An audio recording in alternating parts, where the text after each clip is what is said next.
Magandang araw, magandang umaga, magandang gabi mga kaparmer. Welcome back ulit kayo sa Putot Vlog or Jack's 2015 Farm. So sa video natin ngayon, ang gagawin natin is mag-spray tayo sa gitna ng talungan ng chlorine. So mga kaparmer, bago tayo magpatuloy, shout out ko muna dun sa mga supporters na patuloy na sumusuporta sa atin. Salamat po sa inyo. Saka doon sa kay Sir Joseph Hipundo. Sir, salamat talaga, ng maraming salamat sa Diyos sa pag-recommend mo sa akin, kasi nagamot talaga yung sakit ng ampalaya ko. Ngayon sir, tingnan mo sir ng maayos, kasi ito sir, yung chlorine to sir, mga kaparmer, Sir Joseph, salamat talaga sir. So chlorine to mga kaparmer. So kanto 100 grams yung ilalagay natin sa sprayer natin. So ang ginamit ko pala na pang tunaw is talagang mainit na tubig, kasi matagal matunaw tong chlorine. So hindi ko na maipakita sa inyo yung paglagay ko sa timbangan, kasi doon sa bahay ninyo layo. So sana maniwala kayo na yun talaga 100 grams yun nilagay ko dito. So si Sir Joseph magko-comment naman yan na sakay Jupil the Farmer, 20 grams lang yung nire-recommend niya. 20 grams lang in a 16 liters of, kasi 250 grams lang yung yung 1/4 kilo lang yung niya, yung nire-recommend niya sa isang drum.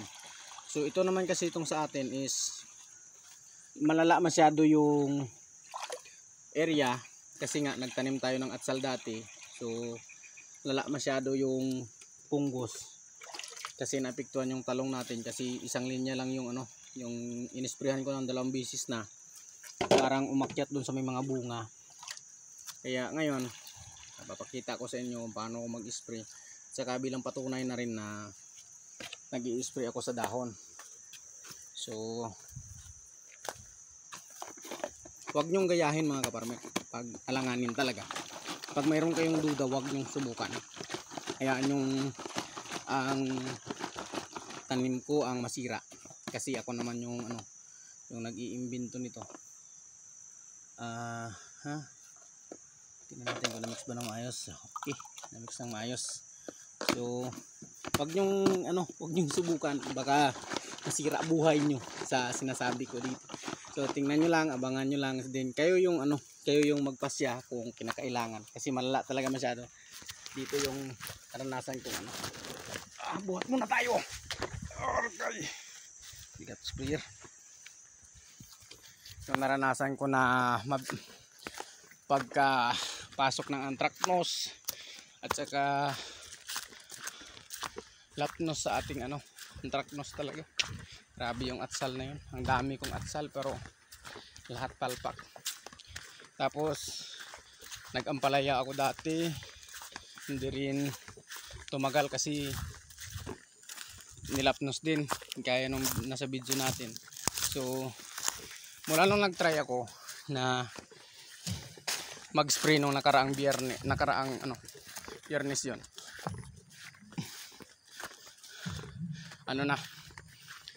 wala nang punggos masyado yung ampalaya natin. So ayan yung talong natin. So ito bukas na yan mga kaparmer. Pakita ko lang sa inyo ng madalian. Yan po talong yan, hindi lang yan nahilamunan, hindi lang nadamuhan ba. Yan, tinatamaan natin yung puno. Yan tayo mag-spray, tinatamaan natin yung puno. Kung bumagsak man, di wala tayong magawa doon, di ba? Pero puno lang naman yan.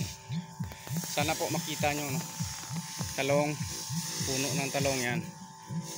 Tapos dito yung maliliit, focus natin, tamaan natin. Pak! Mainit masyado ngayon, so sana makita nyo mga kaparmer. So hindi tayo nagbibiro, tinatamaan natin yung dahon ng saging ng ng talong natin. Pasensya na mga kaparmer, minsan kasi yung magsala tayo ba, ganyan. So yeah, tinatamaan natin yan Pero yung sa malalaki, hindi tayo nag-ano kasi ma-harvest tayo sa Bernes. Mahirap na.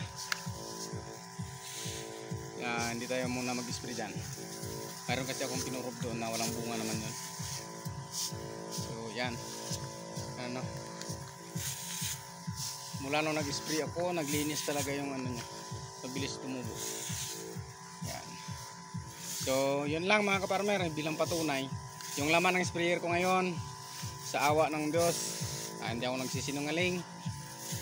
100 grams, tapos tinatamaan to. I-update ko kayo after 3 days. Mag-video tayo uli para sa resulta, no? Sa resulta ng ating ano, ng ating inisprehan dito. Yan, makikita nyo, tandaan nyo yan na ano, na mga puno ng talong. So yun lang mga kaparmer. Salamat sa Diyos sa inyong patuloy na pagsuporta. Naway ganti ng Diyos ang inyong kabutihan na pagsuporta sa akin at ingatan po ang inyong sangbahayan. So salamat sa Diyos mga kaparmer.